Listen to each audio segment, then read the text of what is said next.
Top quality और consistent performance के लिए सिर्फ सिल्वर पंप नाम याद रखना। सीरिया को लेकर नेतन्याहू का प्लान, स्वेदा से पूरे सीरिया में फैल सकती है जंग। इजरायली सेना स्वेदा में आजमा रही है ताकत। स्वेदा के बाद दक्षिण सीरिया में तेज होगी जंग।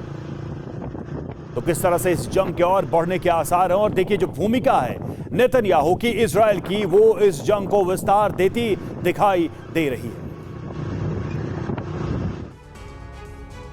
तो आप देखें जो पूरा सीरिया है, ऐसा लग रहा है पूरे सीरिया में जो हालात है, और खास तौर पर जो दक्षिणी सीरिया का इलाका है जहां पर हमने आपको स्वेदा की तस्वीरें दिखाई है, ये इस वक्त एपिसेंटर बना हुआ नजर आ रहा है। वॉर यानी जो जंग है वो आमने सामने की सीरियन फोर्सेस की, और जो ड्रूज समुदाय उनकी बहुत तेज हो गई। अब हो क्या रहा है, अब आपको दो तस्वीरें दिखाते हैं बिग वॉल का, सीधे रुक करें, और कितनी भयानक जंग शुरू हो गई है सीरिया के अंदर। ये जरा आप देखिए, पहली तस्वीर आपके सामने स्वेदा की तस्वीर है, और दूसरी तस्वीर भी आपके सामने स्वेदा की है।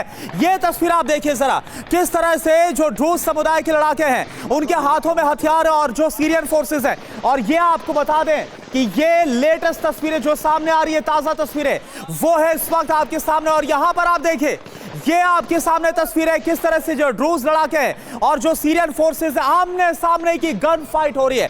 और ये देखिए आप किस तरह से तस्वीरें सामने आ रही है। कुल मिलाकर नेतन्याहू की तरफ से भी वार्न कर दिया गया अल-शरा को भी कि तुरंत जल्द से जल्द, जितना जल्दी हो सके, ड्रूज समुदाय के खिलाफ ये जो हमले हो रहे हैं सीरियन फोर्सेस के, उन्हें रोका जाए, नहीं तो अंजाम बहुत बुरा होगा। लेकिन ऐसा होता हुआ अभी तो नजर नहीं आ रहा है।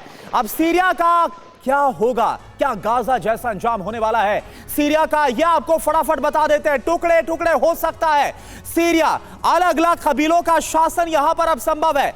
बेहद लंबा गृह युद्ध चलने की आशंका है।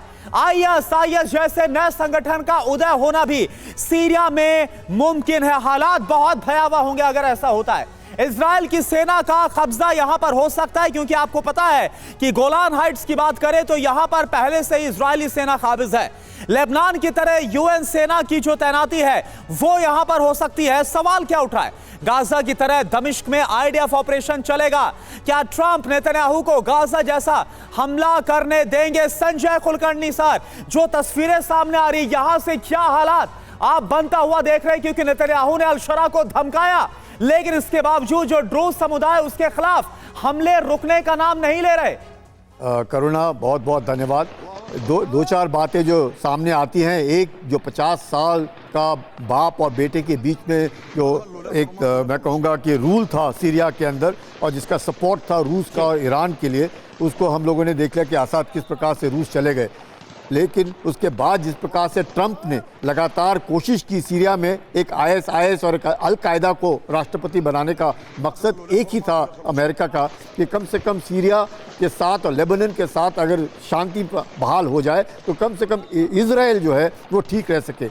लेकिन ड्रूज जैसे अब हम जानते हैं 10 लाख की आबादी जो अमूमन गोलान हाइट्स में है, कुछ इजराइल में है, कुछ लेबनान में है, उनकी लड़ाई बिदौन जो कस्बा है उसके साथ होती है, जिसकी आबादी तकरीबन 40 लाख से 2.5 करोड़ तक है, जो अफ्रीका में भी पाए जाते हैं। और एक सुन्नी संगठन होने के नाते, और ड्रूज को ये इस्लाम मुसलमान नहीं समझते। ये जो लड़ाई छिड़ गई है, इसीलिए हमने देखा होगा कि इजराइल ने जैसे ही सत्ता पलट हुई सीरिया के अंदर, उन्होंने सीरिया के सारे हवाई जहाज बर्बाद किए, उनका सारा एडी कवर बर्बाद किया, उनके सारे टैंक बर्बाद किए, उनके सारी बख्तरबंद गाड़ियां बर्बाद की। और सीरिया के पास आज की तारीख में सिवाय पर्सनल वेपन के कुछ भी नहीं है, उनका आर्टिलरी ख़त्म।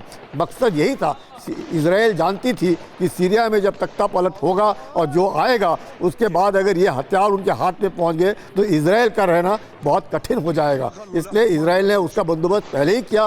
ट्रंप ने एक ऐसे आतंकवादी के साथ हाथ मिलाया, मकसद एक कि इजराइल और सीरिया के बीच में अगर संबंध अच्छे हो जाए तो वहाँ पे हो सकता है लेबनान के ऊपर जिस प्रकार से अब दबाव पड़ रहा है हिजबुल्लाह को लेकर के, उसी माफिक यहाँ पर भी पड़ेगा। और यही कारण है कि सीरिया में गवर्नमेंट फोर्सेस जो हैं वो लड़ रही हैं किसके साथ? बिदौन से के साथ, क्योंकि ये एक बहुत पुराना एक कश्मकश चल रही है बिदौन। लेकिन ये पूरा का पूरा गणित जो है हथियारों के बल पर सेट करने की कोशिश हो रही है। पूरे सीरिया को एक बहुत ही अराजक स्टेट में, बहुत एनार्की स्टेट में लेके चला गया है